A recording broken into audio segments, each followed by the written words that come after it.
Hello, world. I've tipped over into tipped the scales a lot in the last few days, but the last like two in particular, into intellectualism, into the mind taking the lead instead of the heart. And I have to say, that is not my favorite way to live life. It is exhausting to some degree and irritating a little. And that's not to say I don't love my mind and love its propensity for intellectualism and expression and vocabulary and discernment, but that deep inner knowing that comes from the heart, that leads first before the brain processes everything it thinks it needs to say, is my preferred state of being. So I'm noticing it. I'm using it as an opportunity to be observant, to notice the difference, and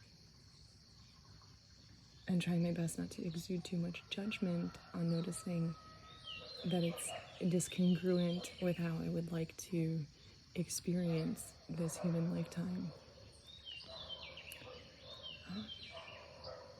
But it's not the most comfortable thing in the world, that's for sure.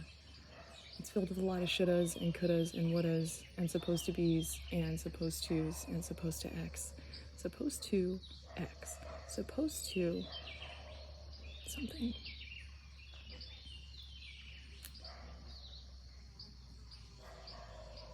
I'm also finding how tremendously interesting it is to try to repeat well-worn habits of generating and producing and creating things from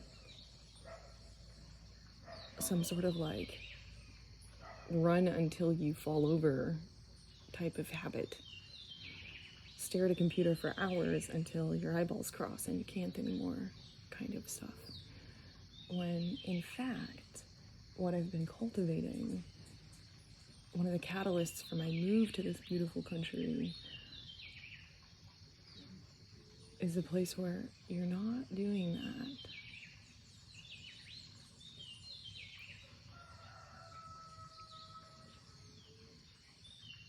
But it's not about creating against something, it's about creating what's new. I've been thinking about this a lot lately. Theory of design thinking is that you identify a problem, you identify existing problem, and create a solution. That is the crux and core of design thinking, which is something that I thought I was going to go into for a while. I want to be a designer, so unendingly inspired by designers around me, designers in the world, all different various shades of them.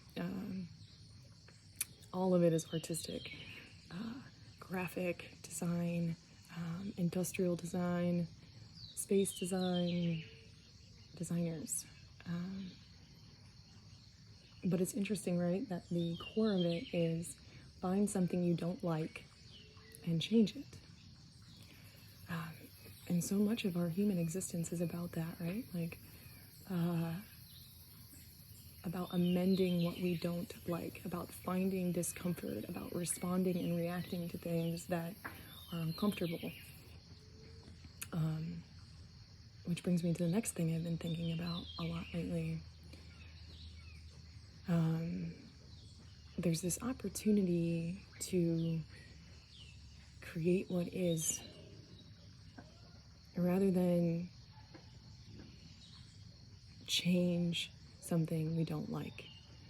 And by osmosis, the things that we find discomforting are no longer uncomfortable anymore because they just don't exist. It's interesting.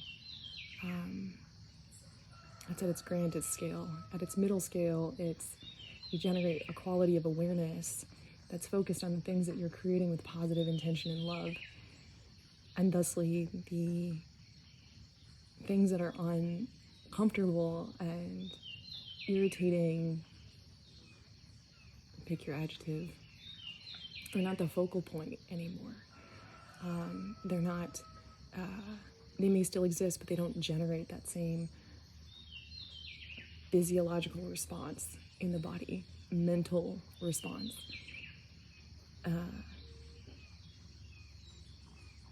And so that's the second thing I've been thinking about. It's really challenging to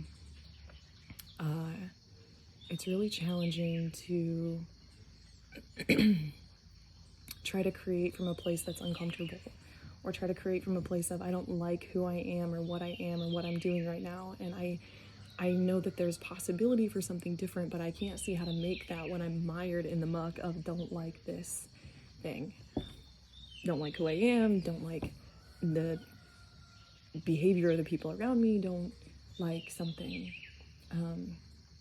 And so in trying to imagine, which I don't think is an exercise we do nearly enough, and we preface with that, man, on the magnitude of scale, not hardly at all. In imagining how good it really is, how good it can be, how good it really is, that's the opportunity just to lean into how good it really can be. There's at first a challenge in we are severely influenced by our preconceived discernment, definition, our limiting beliefs, our where we've come from, our prior experiences. They influence everything I might imagine about myself in the future, if I allow them to, because that's what informs my world, my relationship to it, my perception of it, my understanding of myself in perceived hierarchy, in relationships, in the world, in relating to people I know, to strangers, to family, to whatever. Everything's an influence from where I came from. And so if I try to imagine like this all-star life I want to have, I'm limited at the outset because I can only conceive of things that I've come from. This is where like true genius and true artistry comes from, is in making something new and inspired. And granted, all art is imitation, is iteration of creation of, yeah.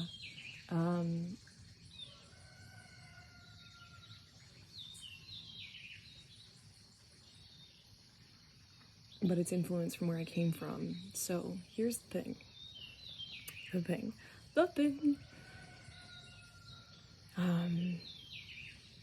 What I'm coming to find is much more important, and much more,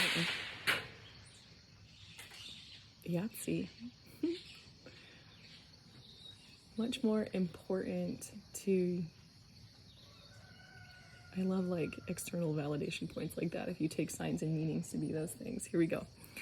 Most important part is to feel the quality of what it is to be the best version of yourself, or the quality of complete relaxation and splendor and surrender and joy and living in your highest. It's the quality of that thing as opposed to the details. So for example, I could imagine that I am financially independent, all these positive affirmations, which are valuable, by the way. But I can imagine like specifics, right? Where I am in the world, where I live, what kinds of things I possess or own or have in my life, what kinds of people are in my life, what kind of personality I have. I can imagine all these like components, but the core of it is the resonant quality that I'm now stepping into, that I'm cultivating and practicing through following my own flow state, through following my own internal intuition, through spending time with things that my mind may conceive of it as frivolous or unimportant or not efficient. That's a big one. Hello, Americans. This isn't efficient. This isn't productive. How about that one? Things like playing the guitar for 10 minutes or 10 minutes every day. It's amazing how quickly you can build a skill. It's really profound with like 5 or 10 minutes. 5 or 10 minutes? 5 or 10 minutes a day. And sometimes not every day. And sometimes a couple of 10 minutes a day. But man, it's profound, like how fast skills with like 10 minutes. Dancing, making art, playing, singing, doing handstands, anything. Anything that's seemingly not productive or efficient. Through cultivating those qualities, I'm cultivating this through cultivating those habits, I'm cultivating this resonant quality that has a physiological response in my body. This resonant quality of happy, of tranquilo, complete relaxed comfort, of love. Everything is love. Everything comes back to love. I'm coming to find that that is the much more important part. Focusing on the quality of something is how it generates and creates more of that in your life. It's how it influences your perception of the world around you to be processed in a different way, probably different than you've ever done it before, because we have such a struggle addiction, my friends. We were bred into that, to be fixing constantly and addicted to struggle, addicted to things are hard and I need to fix and I have to do all this work and things are challenging and the richness of contrast in human life, that is true to some degree. But it's also the way we've been fucking doing it forever. And frankly, my friends, I'm a little bored of that because I believe that there's another way. And it doesn't have to do with struggling so hard to change what I have currently. It has to do with practicing sitting still with myself and memorizing that sensation of everything is well and I am infinitely supported and I am happy. And even if I find that not to be true, if I find that I'm battling with depression, or if I find that my mind is really just still desperately clawing to be in charge, that by practicing the sensation, the physiological sensation in your body of gratitude, for example, has so much less to do with the specifics. You're using all these things in your atmosphere, crystals, experiences, people, things, stuff to be grateful about. But it's about the quality of gratitude itself. It's about the physiological response in your body of what gratitude feels like. I'll tell you, it feels really, really good. Also tell you that my personal opinion is that gratitude is sort of a gateway drug. A gateway for love, which everything boils down to in the end. But oftentimes we might find it challenging to focus on what love feels like. Love is such like a varied expression, and oftentimes it's focused on another person. And just in general, it can seem a little bigger, a little bit more challenging to focus on directly. Whereas gratitude, I can definitely find things to be grateful for. Definitely find things to be grateful for. At which point I'm not focusing, I'm using those things as a tool, as a focal point. But then I'm just allowing the quality of gratitude to wash over me, what it feels like to be grateful. I'm so grateful, I'm so grateful. I think it's like an engine. The more that you develop that, the more it gets a momentum of its own, and law of attraction kind of thing. I think that's what they were speaking about, but I'm really just coming to find that it's so much more about the quality of it than it is about the details.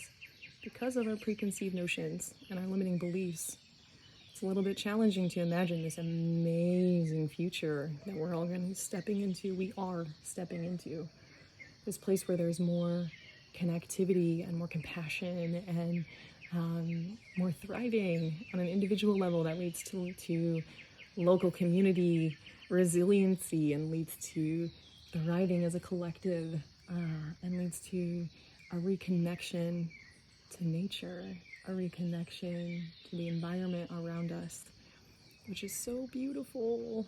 It's so unendingly beautiful and abundant and here, and worth tending to.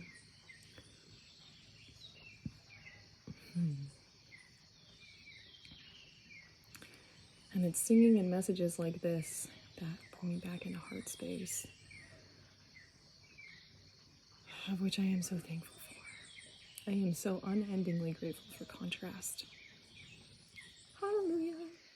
Because how could I ever understand how abundantly rich, how abundantly, absolutely rich love and gratitude and joy are without understanding their contrasts, the hard parts, how love and grief are so intimately intertwined.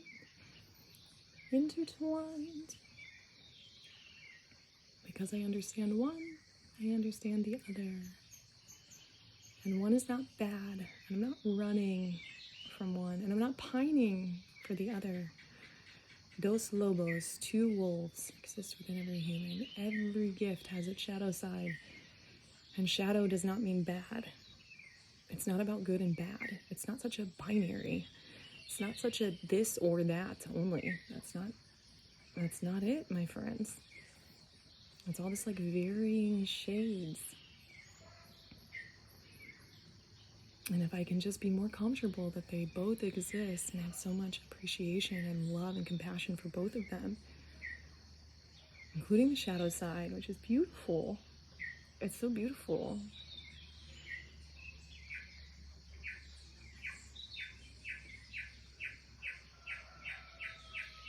All the better for it.